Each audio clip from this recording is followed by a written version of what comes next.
What's the scariest real story you have? Story 1. I was walking down the street with a friend during college. A woman was driving down the street, and a little girl passed us. She was about 7 or 8 years old. She was walking a dog and passed by some bushes that extended out to the street. This was near an old park that was not maintained very well. The woman who was driving did not see the girl and hit her and the dog.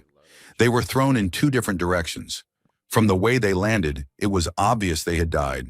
One of them made a sickening crunch sound on impact, but I do not know if it was the girl or the dog. Then the woman got out and started screaming and crying. She was yelling at me that she could not go to jail and that she did not see them. I was trying to tell her that she would not get arrested because it was an accident, and my friend was calling for help on her phone. This woman then told me to move away from her, so I did, because she was hysterical. She ran back to her car, removed her purse, and took out a gun. She shot herself and collapsed onto the hood of the car. I was in shock. I had just witnessed 2 people and an animal die. After that, I felt completely numb and devoid of reactions. Later, I was told by a therapist that she might have been on substances, which could explain her reaction. I still wonder why we all had to be involved in that situation. I think about that little girl and the dog all the time. She would have been around 21 years old now. Story 2. One of my friends passed away in a car accident when I was in high school. We were involved in a lot of after-school activities together. The night before she passed away, we had play rehearsal after school. I was at the vending machine getting a soda when she asked if she could borrow $1 so she could get one too, and she promised she would pay me back later. It was no problem, so I gave her $1 and went on my way. The next morning, I found out that she had passed away on her way to school. Fast forward several years later, I was moving and started going through some of my old things from high school. I was looking through old pictures and yearbooks when I came across the obituary I had saved from her funeral. I stared at her picture on the front of it for a while. When I opened it to read the inside, a single dollar fell out. She had kept her word. I still have that dollar. I could never bring myself to spend it, and I do not think I ever will. Story 3. When I was in college, during finals week, my 2 best friends and I would meet up after a long night in the library to smoke marijuana and then go our separate ways for the night, since they lived on campus while I lived off campus. I would pick them up in my car after I finished studying, and we would park in a large commuter parking lot overlooking a wide river and wooded area. It was around midnight, and we were doing the usual, smoking and listening to music, when we noticed a local police officer driving around with a spotlight in the nearly empty parking lot. Paranoia set in, so we put everything away and waited in silence for him to leave. Eventually he did, and we continued sitting there. All of a sudden, a woman appeared out of nowhere, looking completely disheveled, and stopped directly in front of my car, staring through the windshield at us. A chill ran down my spine, and I could not understand why she was doing that. She eventually walked away into the woods. At that point, I was ready to leave, but the one of us who had not seen her directly was convinced we were just overly paranoid. So we stayed. I was shaking and felt deeply uneasy and unsafe, so I kept looking over my left shoulder behind my car. My friends joked about how strange that was, while I remained locked in a sense that something was very wrong. A few minutes later, after I had started checking less often, I looked behind my car again and saw the same woman sprinting toward the driver's door with a knife in her hand. My body reacted instantly. I started the car without saying a word and sped out of the parking lot, not stopping until I was completely off campus. She had circled the entire parking lot, moving around all the cars and approaching mine from behind. Later, we found out the police had been searching for her. She had previously killed her husband and the woman he had been involved with. The police believed she was planning to violently steal my car. It was, without question, the scariest experience of my life, and my friends would agree. Story 4. When Pokemon Go first became extremely popular, my wife, her brother, and I drove to downtown Huntsville, Alabama. We had been walking around for a while when a man approached us, asking if we could spare a few dollars. He said he had just gotten out of jail, but I told him I did not carry cash, and he went on his way. That interaction made me tense, and I found myself watching everyone around us for the rest of the night. He did not seem like a bad person, but the realization that we were in a dangerous area put me on edge. About an hour later, I noticed a different, younger guy walking around without a phone. He seemed to be alone, which struck me as odd, but I assumed it had something to do with how close we were to several large apartment buildings. After a while, we started to feel safe again and decided to venture farther from the park. That was when the younger guy with no phone began following us. We turned around halfway down a street. He stopped, waited, and then fell back in behind us. This went on for a few minutes, and then out of the corner of my eye, I saw him reaching into his waistband. I knew exactly what was about to happen, so without turning around, I lifted the back of my shirt and let him see my Beretta. It was the last thing I wanted to do, but his intentions were clear, and he was making his move. I have never seen someone disappear so quickly. After that, we left Huntsville and never went out at 1 in the morning to play Pokemon Go again. Before anyone judges me, I had a permit, I tried my best to avoid the situation, and I had my wife to protect. I do not know if he had a gun or a knife, but I did not want to find out. Story 5. A lot of disturbing and scary things have happened to me, but this is one I have not told countless times. A friend and I were walking my dog to the park in our neighborhood when we noticed a young guy we had never seen before standing across the street from the park. He was acting very strangely, hitting objects, yelling at nothing, and carrying himself in an aggressive way. He crossed the street and started walking toward us. My dog did not like him at all, which was a bad sign because she usually liked everyone. We turned and walked away, but he followed us, jerking and jolting like he could not control his own body. We started walking faster to create some distance. We decided to take the back way, and I noticed 2 older men heading in that direction and hoped they could be potential backup if needed. Before we turned the corner, we looked back and saw that the guy was sprinting full speed toward us. We ran and caught up to the 2 men and quickly explained what was happening. When we looked back again, the guy was standing by a flagpole at the end of the street, marching in place and laughing and screaming, with a deeply disturbing look on his face. The men told us to go home, not to worry, and they walked back toward him. I have no idea what happened after that, and I never saw that guy again. Story 6. This happened when I was 18 years old. I was working at a bakery, and my coworker, who was also a friend, asked if I wanted to smoke marijuana with him at his place after our shift. I agreed, and we went to his apartment. While we were smoking, we started talking about psychedelic experiences, and he described a really bad mushroom trip he once had, calling it pure emotional torture. He could not fully explain what made it so awful, only that it involved a horrible mental spiral, losing control of his thoughts and feeling completely insane. It was deeply unsettling, and I could tell it still affected him. Eventually, he put his head in his hands and said that he really wished he could just forget it all.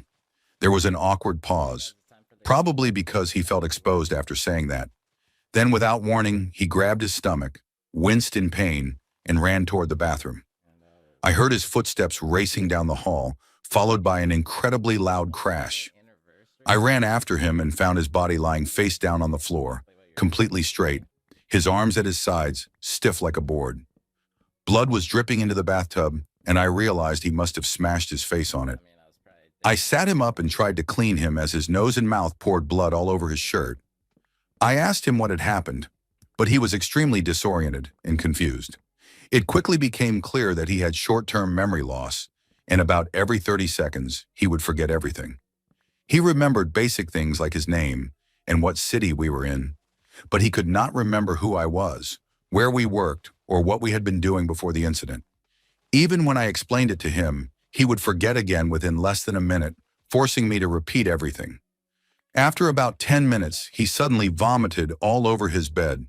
At that point, I completely panicked and called the paramedics, then went with him to the hospital. I wrote "Everything is going to be okay" on his hand with a marker, in case he forgot why he was there or what was happening. I stayed with him at the hospital, and we drew in my sketchbook until morning, until the nurses eventually asked me to leave him to rest. The entire time, he was still experiencing memory loss, but a few days later, I saw him again, and he seemed fully recovered. He is a very close friend of mine now, and we often refer to that night as the moment we truly became close. There is still a strange mystery surrounding that experience for me, and I cannot explain how his wish to forget everything was granted so suddenly and violently. I have no idea why he jumped up, ran to the bathroom, or slipped and hit his face on the tub. It felt as if his bad trip story somehow built up into that terrifying moment of memory loss. Story 7. In 2006, I went to Germany with some friends, and I am from Italy. We had planned to camp in the Black Forest with a group from Germany, a group from Switzerland, and a group from Hungary. It sounded pretty cool. One night, some friends and I really had to use the bathroom, but we were terrified to leave our tent because the Black Forest is completely pitch black at night. We eventually worked up the courage, left the tent together, and went as a group. While we were doing our business, a friend of mine and I suddenly heard a woman screaming in the distance. We immediately started to panic and had no idea what to do, wondering if it could be a large animal coming toward us. An older guy who was with us, and I was 13 at the time, tried to calm us down and said it was probably just one animal running away from another, which happens in such a large forest. We went back to our tent and tried to relax. The rest of the camp was amazing, and we returned to Italy happy, almost forgetting about that night. A few weeks later, while I was at home reading things online, I got curious and looked to see if anything had happened in the area where we had been camping during the summer of 2006. I discovered that during the same period, in August 2006, a few kilometers away from where we were, a woman had been found dead. Story 8. I was 17 years old, at home watching my baby sister, who was 11. She was downstairs watching television, and I was upstairs playing video games and getting ready for bed. My sister was always great, and I trusted her to go to bed at a reasonable time. To my surprise, my mother peeked her head into my dark room, and I cheerfully waved goodnight. I could not see her face, just a head briefly leaning into my room, looking at me and pulling back. About half an hour later, I went downstairs to get some water and was surprised again, this time by my sister, still watching the end of her show. I did not mind that she was still awake, but my mother would have immediately sent her to bed since she was much stricter. My sister asked me if I knew when our parents would be home, and without saying much, I immediately took her hand, led her outside to my car, and we sat there while I called my parents, who came home right away. No doors or windows were unlocked except for the side door I opened to bring my sister outside. I still wonder who or what leaned its head into my room that night. Story 9. When I was younger, I was almost abducted by an older man. I had some errands to run, and it was already quite dark because it was winter.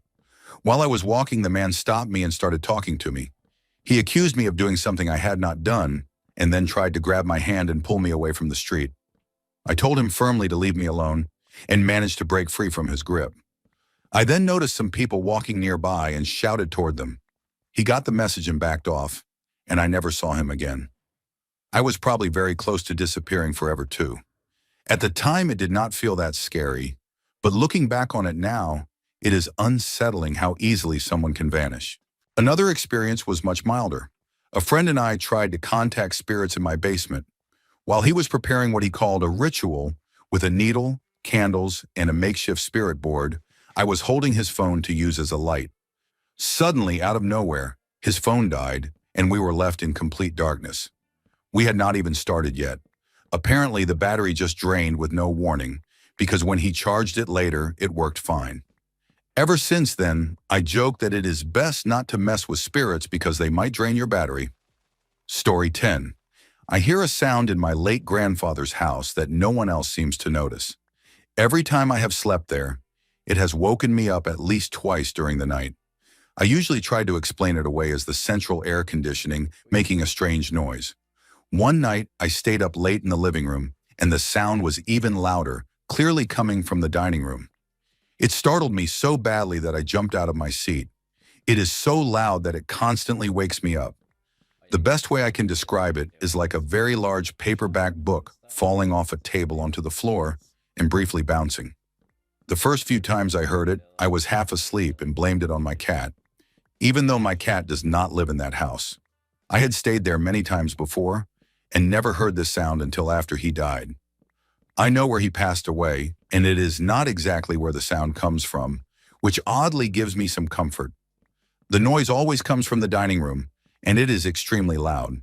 We rented the house out for 2 months, and the renters never mentioned it. Other family members who stayed there never complained either. It is very loud, and I seem to be the only one who ever hears it. I still hope it is just the sump pump and that I happened to be there at the right moment, but I honestly do not know how no one else has ever heard it. I have only stayed there for a couple of days at a time, but it has woken me up every single visit. Story 11, I was backpacking around Europe and ended up in Prague. One night I went out by myself and it was getting late, so I decided to catch what I thought would be the last trolley back to the hostel where I was staying. It was far from the city center, the final stop on the line, inexpensive, but actually a great place to stay. I made a serious mistake. I got completely mixed up, had no idea where I was, and ended up at the end of the line, which was not where I needed to be at all. I got off and found myself in a very industrial area where people likely used public transportation to commute to work. There were no houses, just occasional, sketchy figures emerging from the darkness. I waited for a trolley to take me back in the other direction, and even removed the memory card from my camera in case someone tried to rob me. The trolley never came, and after a while I realized I could not just sit there all night. I decided that if I walked back along the tracks, I would eventually head toward the city. I reached a river, and to follow the tracks I had to cross a bridge. I did not understand a word of Czech, but it was obvious the sign warned that crossing the bridge on foot was extremely dangerous. Still, I saw no other option and was fairly certain the trolleys had stopped running for the night. About halfway across, I felt and heard a deep rumble and saw lights approaching from behind me. There was no way I could outrun it. Without thinking, I grabbed the railing, jumped over, and clung to the outside of the bridge above the river as the trolley passed. I do not even think the driver noticed. Once it was gone, I pulled myself back over the railing and got off the bridge as fast as I could. I walked through some lower-income neighborhoods and saw a group of kids lighting things on fire in a parking lot, who definitely noticed me as much as I noticed them. I spotted a taxi, but I could not explain where I needed to go. Eventually, I saw a man carrying a saxophone on his back and thought that someone with a saxophone had to be friendly and knowledgeable. I quickened my pace, but he did too, so I finally shouted that I needed help figuring out where I was. He thought I was trying to rush him for his instrument, but he was kind and explained that my hostel was only about 2 blocks away. Story 12. One time I was waiting in my car while some friends were grabbing coffee from Starbucks. We had just picked up groceries, and I bought some grocery store sushi. While eating it, I grabbed a piece that was way too spicy because it had touched too much wasabi, and when it burned my mouth, I opened my door and spit it out.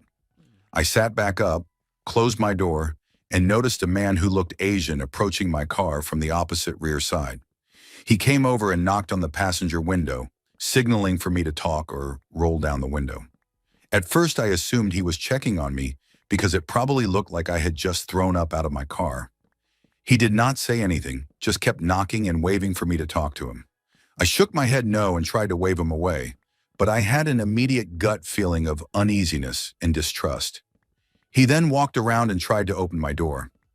Luckily, I had locked it just moments before, and I was so freaked out that I immediately pulled out with him right next to my car, not even checking if it was clear or if I might hit him with my mirror, and I reparked in a different spot in the lot while trying to call my friends to come outside. He left me alone, but then got into a car with another man who looked Middle Eastern, and both of them were wearing small headset earpieces.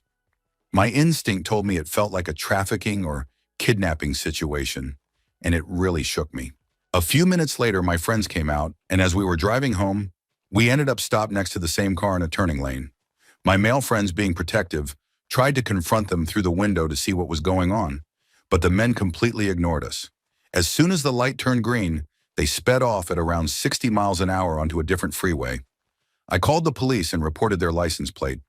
Story 13. Back when I still lived at home with my parents and my sister was still there, she was probably around 18 or 19 years old.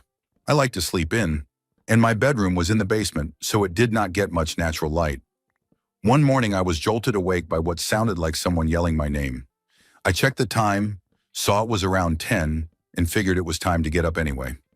I walked upstairs from the basement toward the entrance of our home that led into the kitchen, and I immediately saw that our front door was broken and there was a trail of blood leading from it, through the kitchen and into the rest of the house. Every possible horrible scenario ran through my head at once. It turned out that the mail carrier had startled my dog, She jumped on the door, and because it was glass, it shattered. She cut herself and, in fear, ran through the house, leaving a trail of blood. My mom picked her up in a panic, and we rushed to the veterinarian, terrified that she might bleed too much before we got there. You do not understand true stress until someone you love is crying in your back seat while holding someone they love, telling you to drive faster, and then moments later begging you to slow down because you cannot risk getting pulled over when there is no time to deal with it. On the way, we hit construction and came to a complete stop, which turned into the added stress of a parent insisting we had to find another way around it, even though there was no alternative. In the end, we made it. My dog was okay. My mom was shaken by the experience, and my back seat was covered in blood. It was one of the most stressful moments of my life, and thankfully the worst part afterward was trying to clean all the stains out of the carpet in the days that followed. Story 14. I live in a pretty rough area, and unfortunately my mother never thought it was important to invest in home security or properly take care of our very old house, which is important context for this story. One day I got home and noticed that my window was open. It was technically locked, but it was such an old window that it could be pushed open with very little effort.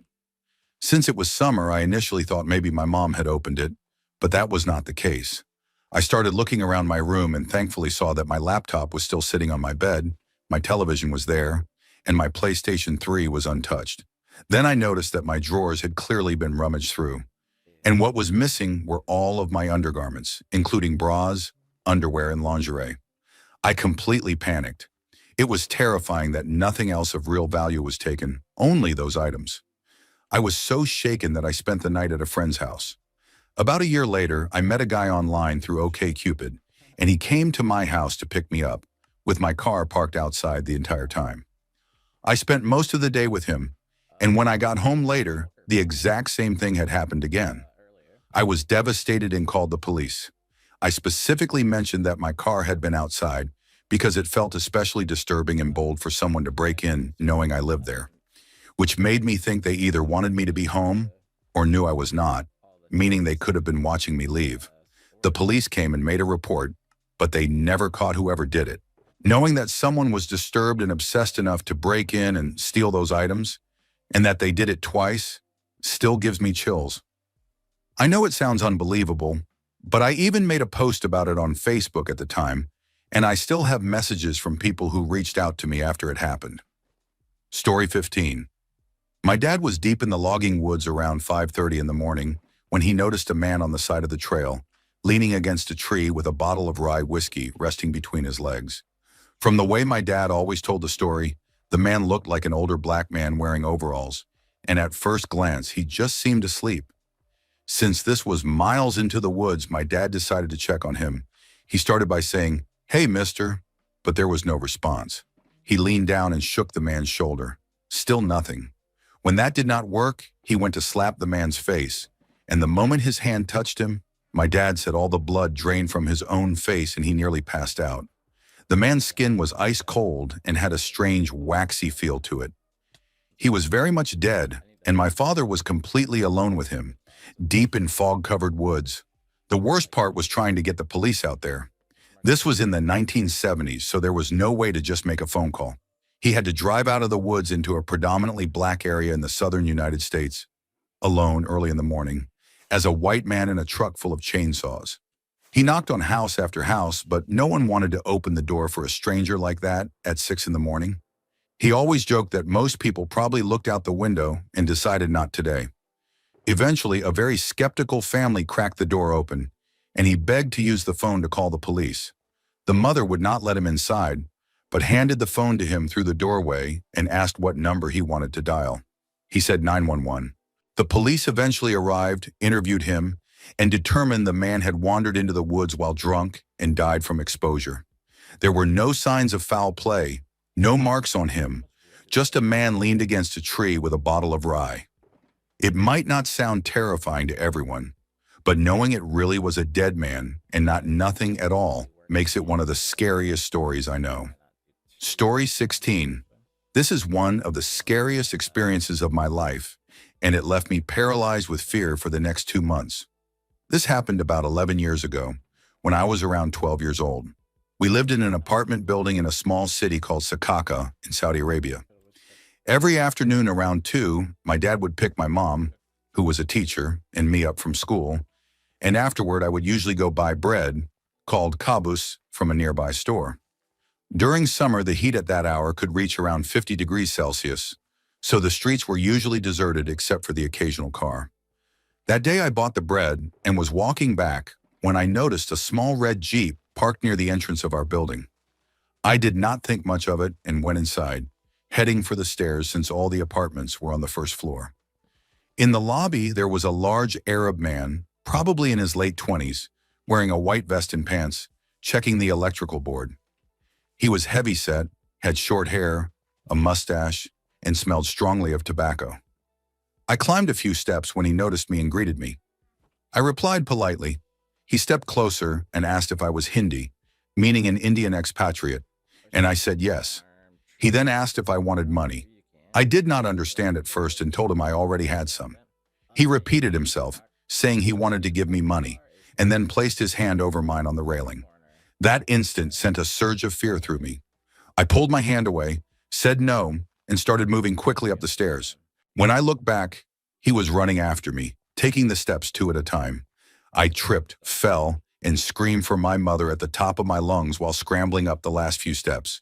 When I turned around, expecting to be grabbed, I saw him running back down the stairs, clearly startled by my scream. I ran down the hallway just as my apartment door opened, and my dad rushed out holding an iron rod, shouting. I ran straight to him and told him that a man had tried to grab me. I did not cry then or later, but my body was shaking uncontrollably.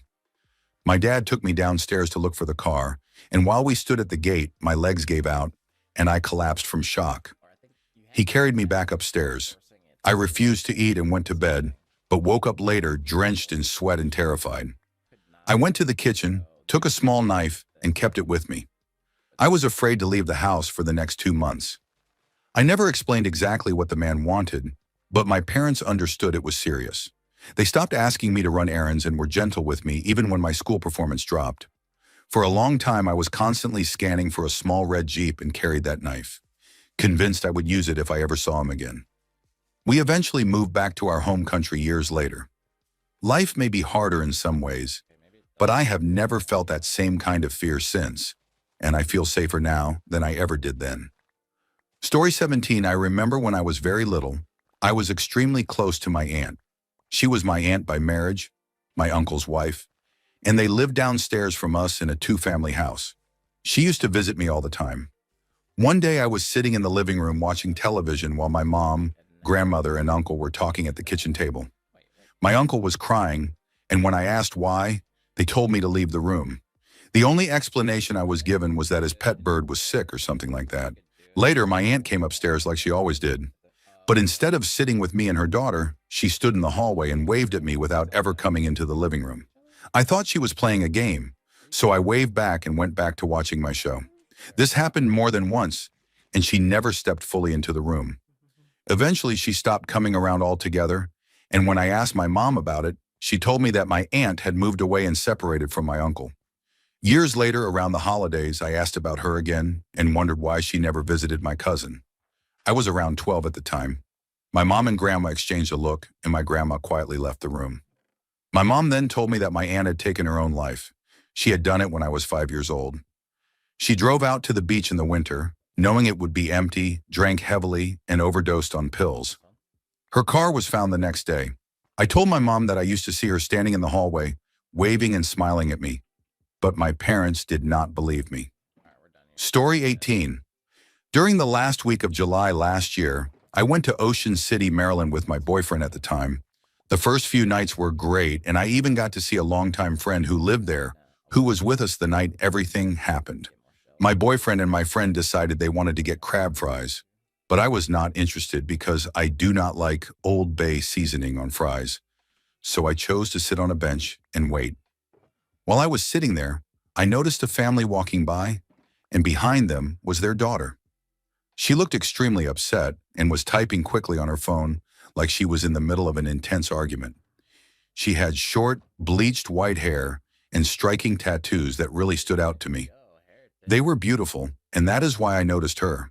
When my boyfriend and friend came back, we walked behind that family for a bit, but eventually we got distracted by boardwalk performers and lost sight of them. I did not think much of it at the time. Around 2 in the morning, we were among the only people left on the boardwalk besides small groups of drunk teenagers smoking and yelling, and I saw her again, running toward the beach while crying. I wanted to check on her, but my boyfriend suggested we stay out of it, so we went back to the hotel and went to sleep. Around 6 in the morning, I quietly got up, rolled a joint, and stepped outside. Our hotel had a sitting area overlooking the ocean, and as I stood there enjoying the view, I saw her again. She was walking along the boardwalk, still crying, looking confused and frightened. I had an overwhelming gut feeling to follow her. I tucked the joint into my clutch and followed at a distance. She kept looking around like she was lost. I followed her all the way to the 2nd Street beach ramp, where she suddenly broke into a full sprint, crying hysterically.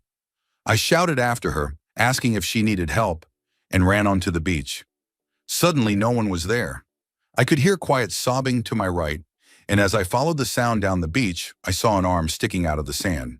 It was her arm. I recognized the tattoos immediately. The sobbing stopped, and all the normal sounds of the beach came rushing back. I screamed for someone to call 911, and a middle-aged couple ran over. The woman screamed, and the man called for help. When the police arrived and took my statement, I did not know what to say, so I told them I had just found her.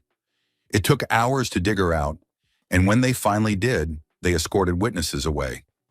As we walked, I saw her standing behind the officers, looking down at her own body.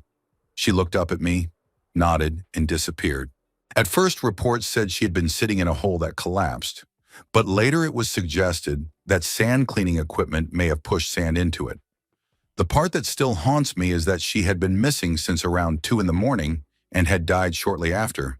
Yet I saw her and followed her. She looked completely real. I still dream about her and remember every detail. Story 19. I have a couple of experiences that still unsettle me. When I was little, my parents took my brothers and me to Mexico to visit friends. While we were there, we ended up at a beach that was far off the beaten path. Further down the beach, there was a small child. I could not tell if it was a boy or a girl, sitting with a stroller that held a rag doll. When the child saw me, their eyes went wide, and they suddenly ran straight toward me. My parents were some distance away, but my older brothers were nearby. My oldest brother stepped in front of me and stomped his foot to make himself look intimidating. It worked because the child stopped and walked away, but the look they gave me was terrifying, and I remember feeling like something very bad was about to happen. Years later, I was driving to a police station to apply for a firearm permit. I did not realize the station had moved, and my navigation system led me down the wrong road. I pulled over to figure out where I was, and while I was sitting there, a man stood next to my car as if he were finishing a cigarette. I ignored him and kept looking at my directions. Suddenly, he opened my car door and started climbing inside, even dropping his bag into the footwell. I panicked and yelled at him to get out of my car. He immediately realized something was wrong, scrambled back out, and apologized before rushing away. I locked the door and drove off as fast as I could. It was not until about a year later that it hit me that he probably thought I was his ride, and that I had scared him just as badly as he scared me. Story 20. I grew up in a very small, very rural town in the southwest corner of California's Central Valley. When most people think of California, they imagine freeways, beaches, and crowds. But where I lived, there were places you could drive and be 30 miles from the nearest person. When I was 17 years old, my best friend and I decided to take his pickup truck southwest out of town, over the Temblor mountain range, and into the vast Carrizo Plains, a prehistoric dry lake that stretched roughly 35 miles east to west and 10 miles north to south. We stopped at the crest, about 4,000 feet up, and looked down over the massive valley below us. It was a clear late night, around midnight, and far below we both noticed a small orange flicker, maybe 2 or 3 miles away as the crow flies. It took about 15 minutes to reach it in 4-wheel drive, heading down the backside of the mountain. When we arrived, we realized it was the glowing embers of a fire. There was no fire pit, no tire tracks, and no people. I pulled out a large spotlight, plugged it into the cigarette lighter, rolled down the passenger window and swept the area in a full circle. There was nothing, no one, no bushes or trees, just a flat, empty, dry lake bed. I brought the light back inside and we positioned the truck so we could spin the rear tires and smother the embers, since my friend was a literal Boy Scout. When I lifted my head back up, I saw him. To explain why this mattered, southwest Kern County in the mid-1990s was overwhelmingly white. In a town of about 25,000 people, there was exactly one black family. Less than 50 years earlier, there had been an openly racist warning sign on the road into town, and that legacy still hung over the area. Standing outside my window was the largest man I had ever seen. Black, somewhere between 6'4" and 6'7", extremely muscular. Naked except for a pair of small, ripped denim shorts. He was staring directly at me, less than an arm's length away, with a wide-eyed smile that felt dangerous. I looked at my friend and screamed for him to go. And from the look on his face, I knew he had seen something too. The truck tore off in a cloud of dust. I shouted if he had seen that, and he snapped back asking why I was yelling and what was wrong. My stomach dropped. I explained exactly what I had seen, in detail, and I could tell he believed me. Here is the part that still makes no sense. There were at least 20 different ways back into town from where we were. Dirt roads, mountain routes, and long looping paths. My friend drove fast, taking a completely different route than the one we had used earlier. It took nearly 40 minutes before we saw the lights of town. As we came down a paved road on the south side, the same man stepped out from behind a line of tumbleweeds onto the shoulder, still nearly unclothed, staring straight at us. As we passed, we both twisted around to keep looking at him, and he deliberately wagged his index finger at us in a mocking, warning gesture. I begged my friend to tell me he saw it, and he nodded, asking if it was the same guy. To this day, it is the only truly unexplainable thing that has ever happened to me, because there is no way he could have known which route we would take, and no possible way he could have beaten us there. Story 21. This might seem mild compared to other stories, and I have told it before, but it has always stayed with me. Growing up, my dad's best friend was a man I will call Ted. Ted was married to a woman I will call Brenda, and he had a son from a previous marriage named Timmy, who was a couple of years older than me. One day when I was about 6 years old, my parents, Ted, Brenda, and Timmy, were eating at a French bistro owned by another friend. It was a more upscale place, so Timmy, who was around 9 or 10, and I got bored and asked if we could play outside. Our parents agreed, as long as we stayed on the lawn in front of the restaurant. The lawn had small clusters of trees and bushes, so we started playing hide and seek. When it was my turn to count, I stood in a small clearing, closed my eyes, and started counting. I heard a crunch behind me and thought I had caught Timmy, but suddenly he jumped out in front of me and shouted for me to stop. I turned around and saw a man around 19 or 20 years old, standing less than 10 feet away in the middle of pulling his pants down. He panicked and muttered something about not seeing us and just needing to use the bathroom, which made no sense given that we were in public near a nice restaurant. It was early evening, and there were businesses and a gas station right across the street. Even at 6 years old, I knew something was very wrong. Timmy immediately told me to run back inside and get our dads, ordering me to move fast and saying he would be right behind me. When I hesitated, he raised his voice and told me he was older and in charge, and that scared me enough to run. I burst inside crying, unable to fully explain what happened, and our dads rushed to go outside.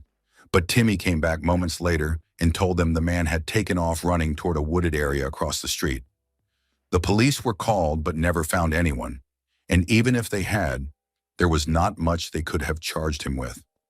Looking back, I am convinced he saw a small child alone in a secluded spot and decided to take the chance, which is terrifying. On a brighter note, we are still close with Ted and Timmy today.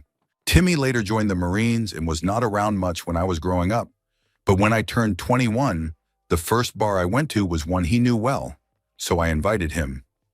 He showed up, drank slowly, and spent the whole night quietly watching over us.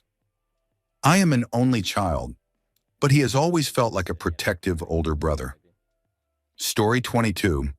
I am from a metropolitan city in Canada, And when I was 12 years old, which puts me in my mid-20s now, my siblings and I were still taking summer family vacations to the Maritimes with our parents. We had gone to Prince Edward Island 5 summers in a row, so my dad decided to change things up and look for vacation spots in Nova Scotia, since the timing lined up with a conference he had in Halifax. This was before the age of Yelp, TripAdvisor, Airbnb, and similar sites, and he was searching for a cottage or summer home in a province he did not know very well. He came across a website called Heaven's Gate, which advertised a quaint summer home on a small island called Big Tancook in Nova Scotia, with a population of around 200 people. The owner explained on the website that she had named the home Heaven's Gate because of a tragic accident that caused the untimely deaths of her husband and 2 children. We assumed it might have been a boating accident or a car crash. The way it was written made it sound like a fluke or freak incident. The house looked idyllic, right on the ocean, and my dad thought it would be a nice 5-day getaway before we went to Halifax and stayed in a hotel. He booked it, and we drove to a small town called Chester, where we would take the ferry to Big Tancook. The ferry only ran twice a day, so if you went in the morning, you were committing to being there all day. We parked in Chester, got on the ferry, and by pure coincidence, the property owner was on the ferry as well. My dad recognized her from the photo on the website, and they made awkward small talk for about 40 minutes about the island and things to do, while my siblings and I searched the water for dolphins. When we arrived, the owner told us her niece would drive us up to the house because it sat at the top of a steep hill, and we had several suitcases. We met the niece, said goodbye to the owner, and headed up. As soon as we arrived, my sister and I ran inside exploring every room, including the creepy cellar, while my parents stayed on the porch talking to the niece. I found a play structure with a swing set behind the house and went to play, noticing a plaque dedicated to 2 red-headed boys who had passed away recently, which I assumed were the owner's sons. A few minutes later, my sister came out looking pale and shaken. Eventually, she told me that our mother had politely asked what happened to the boys and their father, and the niece casually explained that one morning the husband snapped, grabbed a rifle, killed his 2 sons, and then himself, inside the very house we were staying in for 5 days. What had seemed peaceful instantly became the most tense and unsettling place I had ever been. Photos of the boys were everywhere, their toys were still in their bedrooms, and their drawings and poems were framed on the walls. My brother could even see the cemetery where they were buried from his bedroom window. None of us slept the first night, and by the second day, my parents were making plans to leave early. I was terrified and could not even shower alone. We stayed outside as much as possible, but the cottage was next to the island school, and everywhere were plaques and reminders of what had happened. We forced ourselves through one more sleepless night, my mom covering photos and hiding toys, then left at dawn on the 3rd day to catch the first ferry. My parents said they had never seen us pack so fast, probably because we barely unpacked. A few months later, the owner sent my dad a survey asking how our stay had been. He never replied. Story 23. When I was in my early 20s, my fiancé and I moved into a townhouse apartment in a town that was known at the time to have at least one active serial killer. It was later revealed there were actually 2 operating separately, but during this story it was believed that all the murders, mostly of young women, were the work of one person. I knew about it but was young and felt invincible. We had not yet moved our washer and dryer in, so I was using the shared laundry room. I was juggling school and work, so it was late when I walked back to our townhouse carrying a full basket of clothes. Our unit was the last one in the row and the farthest from the laundry room. I was wearing headphones and not paying attention, so when I unlocked the door, I immediately went upstairs to the 2nd floor without thinking. My fiancé was in the kitchen, which faced the front door, and when he looked up, he saw a man dressed in black following me inside. My fiancé screamed and ran toward the man, who immediately bolted back out the door and vanished into the night. I will never know if he was one of the serial killers, but I believe with every part of me that if my fiancé had not been there, something truly horrific would have happened to me that night. Story 24. When I was in high school, there was a little-known place about an hour from my hometown that was famous for cliff diving into water. It was completely in the middle of nowhere, with the nearest anything about 10 miles away. It was a popular spot, not just for the jumps, but because it was also a place where people thought they could get away with things like underage drinking. The cliffs ranged from about 15 feet to roughly 80 feet high. One specific cliff, known as the tabletop, was about 40 to 50 feet depending on the water level. Beneath it were rocks that you had to clear by jumping outward. If you jumped straight down, you would hit the rocks. It was not difficult to clear as long as you pushed forward, and I had never seen anyone come within 10 feet of the rocks. One day, a group of kids showed up who had been drinking throughout the day. No one was completely drunk, but they were clearly affected. Two girls decided they wanted to jump off the tabletop, even though they had never done it before, and were terrified. They decided to hold hands and jump together. As they approached the edge, the first girl suddenly panicked and stopped right at the lip. The second girl tried to slow down as well, but could not stop her momentum and barely tipped off the edge with no forward push at all. About halfway down the cliff, there was a section that stuck out slightly, like a belly in the rock face.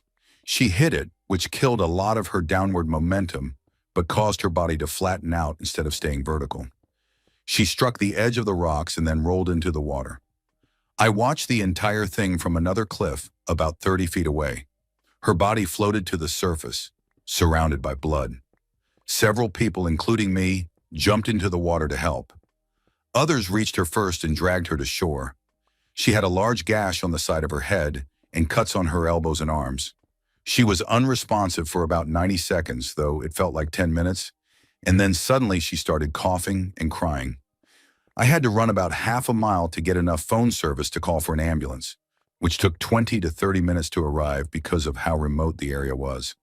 In the end, she suffered cuts, severe soreness, and a major concussion, but she fully recovered. That happened about 8 years ago, and it still haunts me.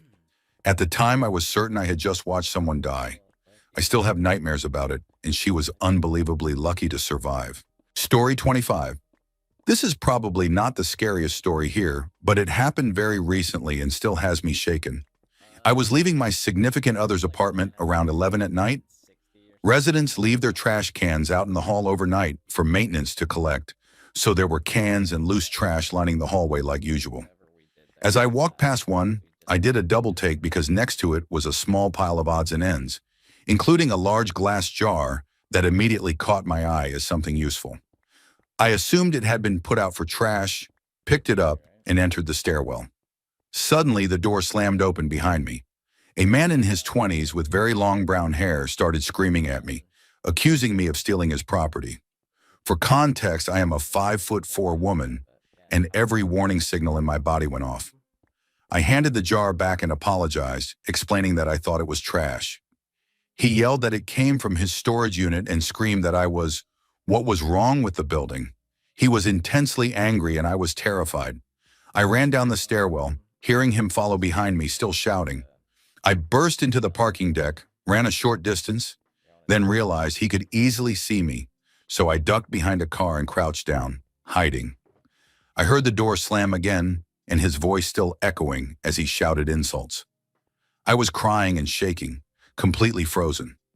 After a short while, it went quiet and I heard the door close again. I stayed hidden for about 15 minutes before pulling out my phone and calling my partner to come walk me the rest of the way. Story 26. My friend and I became deeply involved in making music, eventually building a small studio in his garage where I spent most weekends working and recording. One night, he casually asked me if I would ever sell my soul to become famous. I immediately said no, explaining that I believed in God, the devil, heaven, and hell, and that such a thing would come at a terrible cost. His cousin jumped in and said he would do it without hesitation. I stood firm, saying it was not something I would ever consider. Over time, my friend and his cousin began performing shows and gaining more attention than usual. My friend was never easily scared or nervous. But one weekend when I went over, he met me outside, standing by the fence, clearly lost in thought. After a long pause, he asked if I remembered the question about selling his soul. Then he asked if I knew what Santa Muerte was, describing her as a figure who could give you anything you wanted, good or bad, as long as you devoted your life to her. He admitted that he had asked her for help. I became angry, telling him that it sounded like something dark disguising itself as something else. He explained that the initials on their recording booth did not stand for self-made, but were meant to honor her. After that, opportunities had started appearing, shows, connections, even a meeting with a local radio host about playing their song. Then he told me about a night at a red light when a homeless man appeared out of nowhere, dancing strangely, asked what song they were listening to, and when told it was theirs, said they would go far but that there was something dark around them. What disturbed me most was how my friend suddenly began talking about God with complete certainty, saying he finally understood love and goodness, even though he had admitted just a week earlier that he had never believed. He told me that while on the phone with a girl, she asked him to send a photo. After he did, she asked if he prayed to Santa Muerte, claiming she could see something standing behind him in the picture. That terrified him enough to renounce everything and turn back to God. We prayed together, trying to calm the situation. Later that night, we went to a golf course after dark to relax. While standing there, he suddenly froze, said he saw something moving between the trees, and insisted we leave.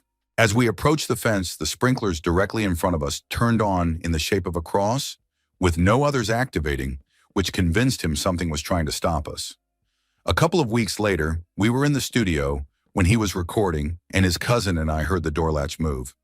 My friend insisted it was impossible because he had locked it, and as he pointed to the lock, the door swung open on its own. He panicked, kicked the door shut, and ran out in tears, convinced something was after him.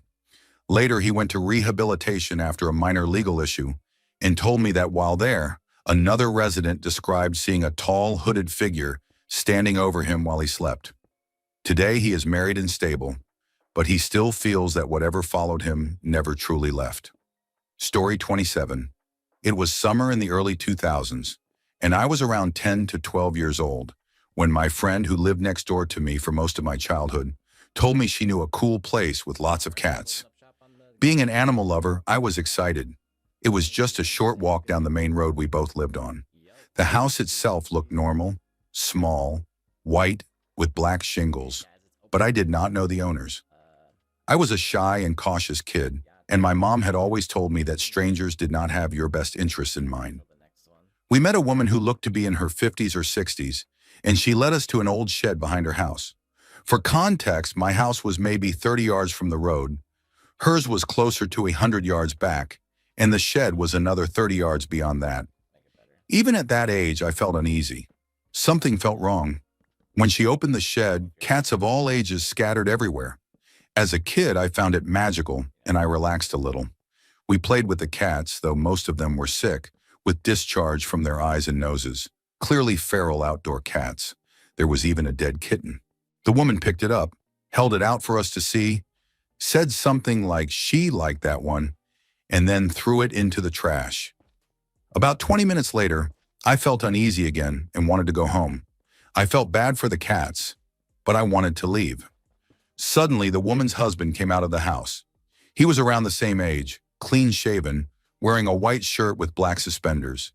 He said it was hot out and asked if we wanted to come inside for a popsicle. My friend immediately ran toward the house and I followed closely, mostly to keep an eye on her.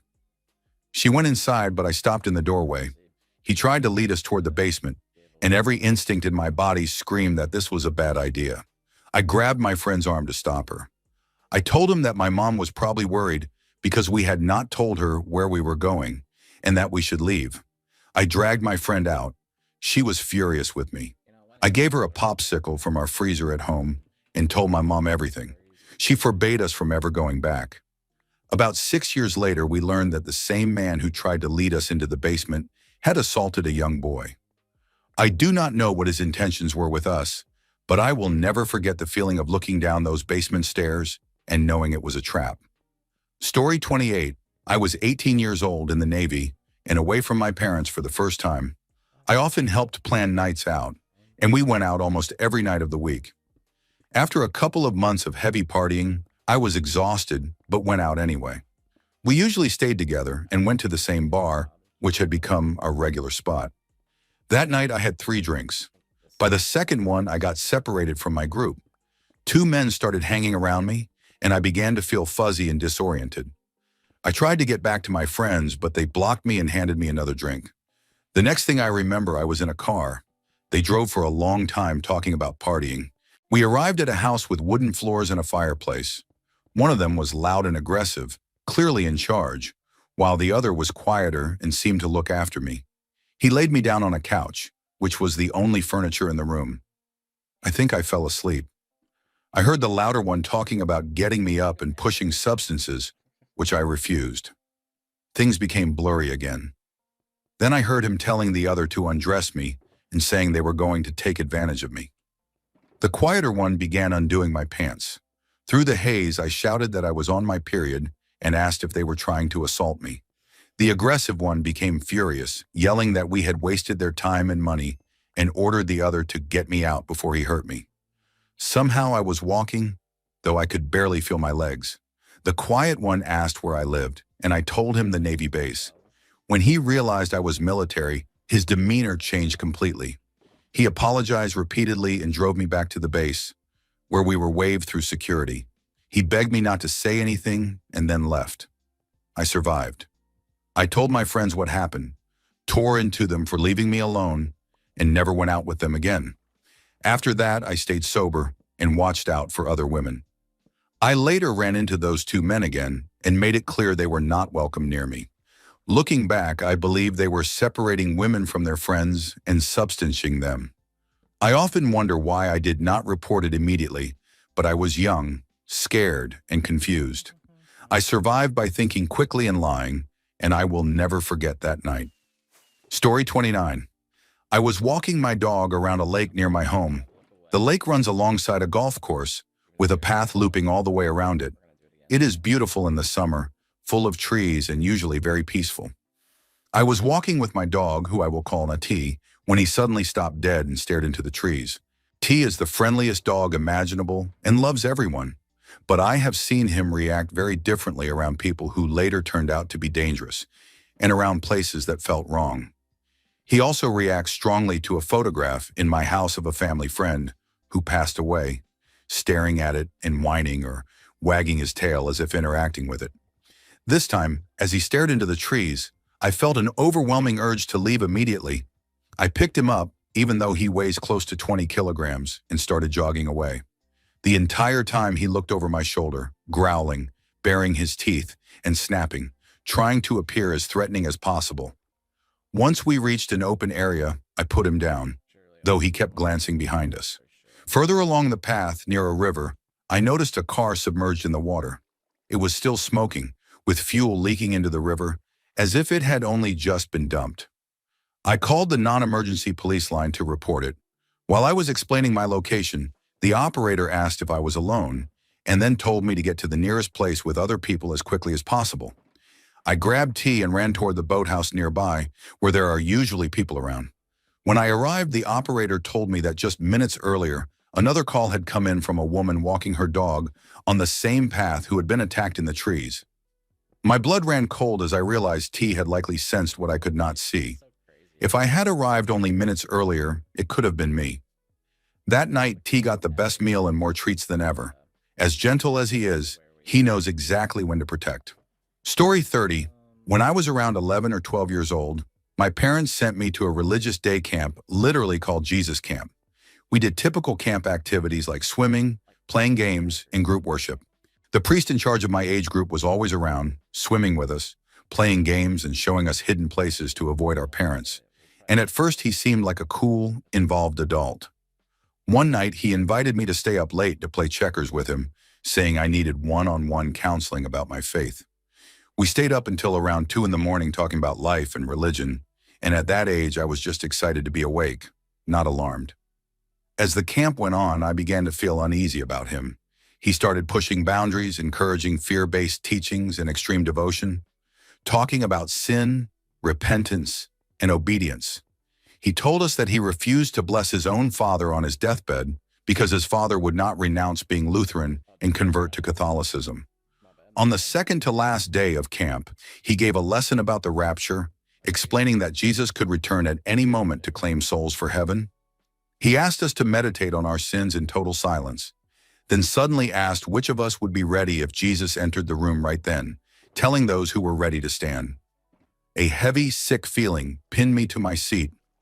I saw other children standing, then looked at my twin brother beside me as he began to rise.